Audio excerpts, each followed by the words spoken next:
Hey guys, it's FishingThePNW here, and I'm going to show you what I got in my latest Tacklewarehouse order. I needed to stock up on a few things to get me through this pre-spawn season. So let's start off with something new. So if you haven't already heard, Vicious is making hard baits now. And I picked up one of their jerkbaits. This is their 110 model. And this is, the color I believe is Ghost Minnow Flash. And if you look at it, it's got some pretty good detail, and as you can even see in this video, it's got some good flash. So the thing that they market about these is that it has more of a thud type of rattle. And as you can see, there's a giant BB in the middle and a smaller one in the back.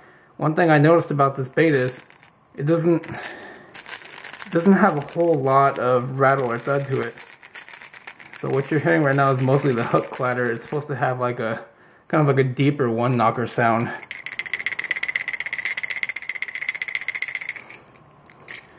And if you look at this jerkbait, you can see that this has some pretty heavy duty hooks. And I don't know what brand they are. It doesn't say on the Tacklewarehouse website, but they are beefy. And the style of hook is like the EWG, almost like the KBD Elites. I don't know if that's what they use or if it's some sort of other mustad hook, but it definitely looks similar to that. And this bait has got some weight to it. I think this is going to cast like a rocket. And in clear water, this color should be killer. So that's the Vicious jerkbait. Oh, and the other thing, this is only $4. So it's, I haven't fished it yet, but it seems like an incredible value. Alright, next up, I got two of the Storm Twitch sticks, and I bought them in the, I believe it's the rainbow Smelt color. Check that out. It's a beautiful looking bait, and even in the video, you can see almost like this holographic flash to it, so you can only imagine how awesome that's going to look in clear water. Again, this is a rainbow smoke color. The hooks on these, they look like they'll be fine. They're not anywhere near as beefy as the Vicious. I almost think the hooks on the Vicious are overkill a bit, but I'm going to be fishing these soon, so hopefully I'll find out how well these hooks hold up. But on Tacklewarehouse, people have been raving about the reviews, saying this has really good action in the water. And I've had, so a few people have complained that they won't suspend right in warmer water, saying that they work better in 50 to 45 degree water. But, you know, we'll see. They say that adding one suspend dot right here, right in front of the front hook hanger, will help it suspend better if it doesn't suspend right out of the package. And this has your more typical high-pitched rattle for a jerkbait with a bunch of BBs inside. So again, two very different baits, but similar profiles. The Vicious is a little bigger. I believe this is 4 inches. Let's see. It doesn't say here on the package, but I could be wrong, but I believe these are 4 inches. The Vicious is a little bit longer and a little bit bigger profile. But honestly, I think this has a much more killer color and a finish and a much more better flash to it. So I'm definitely excited to fish these. I picked up 2 of these. And then I also picked up 2 of the Strike King 3XDs. I got them in green Gizzard shad. And you guys know I love to throw crankbaits, and I have been doing really well with crankbaits that dive in the 8 to 12 foot range. And this color right here, I think no matter where you are in the country, this color is going to catch fish for you. It's kind of hard to tell, but it's very glossy. It's going to have a lot of flash in the water. And the color is kind of like, I don't know, it's kind of hard to explain. It's not really green. It's kind of like almost like a ghost green with a little bit of chrome mixed in. So it's going to look very natural, and it's going to do well in clear water. I've done well on this lure in the chili craw, but I wanted to get a couple that are going to look more natural in clear water lakes that I like to fish, so I got 2 of those. And then I also bought one of the dual Realis Spinbait 80s. The color I got is Prism Gill, and just look at that finish. And so if you guys haven't heard, spy-baiting it's been around for a bit now. It's not brand new, but it's a new finesse technique, and it's supposed to excel in clear water and people have not only been catching numbers but some big fish on them. So they recommend, they actually recommend like 4 to 5 pound fluorocarbon line. And basically what you do is you cast it out, you let it sink to the desired depth, and you just slow roll it back in. And this color right here is going to have a ton of flash, and while you're slow rolling it, these propellers are going to be going, so they're going to provide flash and vibration. And this also kind of has like a little shimmy to it. So the idea behind this is it's going to kind of look like a bait fish that's strayed away from the school of fish, and it's supposed to look like an easy target that's singled out for them to really track into. So I'm excited to fish this, and hopefully it's going to produce some good smallies and larges for me. Alright, next I got 4 of the all-terrain tackle skipping jigs. I have one of them open here right for you.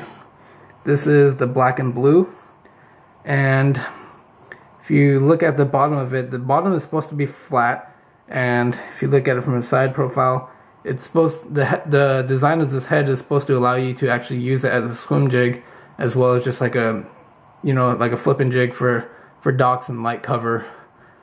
And I'm kind of a little bit disappointed in the quality. As you can see there, the head isn't exactly even and uniform. You'd like it to be sort of symmetrical, but it's really not. I'm wondering if this one is just a dud. But either way, this should be great for, skipping under docks, skipping under trees, and just, working shallow shoreline. And these are both they're all in the 3/8 ounce size. So I got 2 in black and blue. I don't know how well you can see it. I got 1 in watermelon red, and I got another in PB&J. So if you guys have been watching my videos, I've been getting more into jig fishing, which I never really got into before.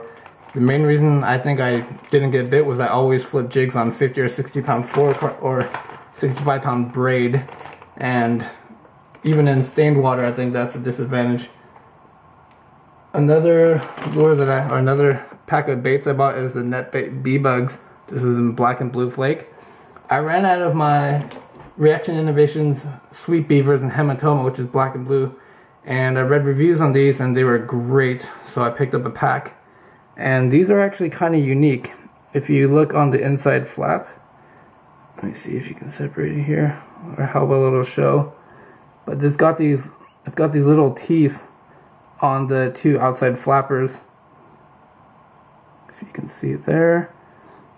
And if you separate the claws, so that's a great looking creature bait. It's slightly different than the standard beaver style bait. These got some very pronounced ribs, and these feel like they'll be a lot more durable than sweet beavers, because I don't think these are very heavily salt impregnated.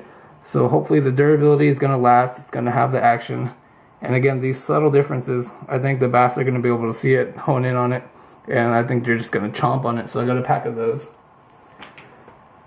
And a bunch of you guys have asked me several times what kind of drop shot hooks I fish. I fish the VMC Sure Set drop shot hooks.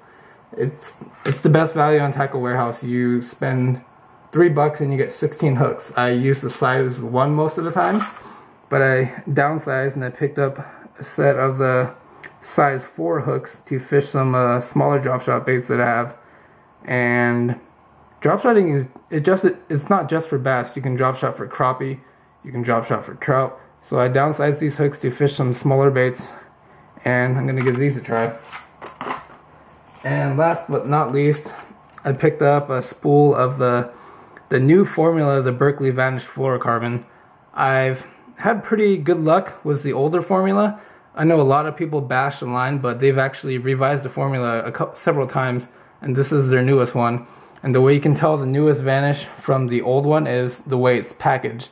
See here how it's kind of just encased, and you can only the spool is really encased. If you look at the older packages, it's not really wrapped in plastic, it's just kind of inside of a box.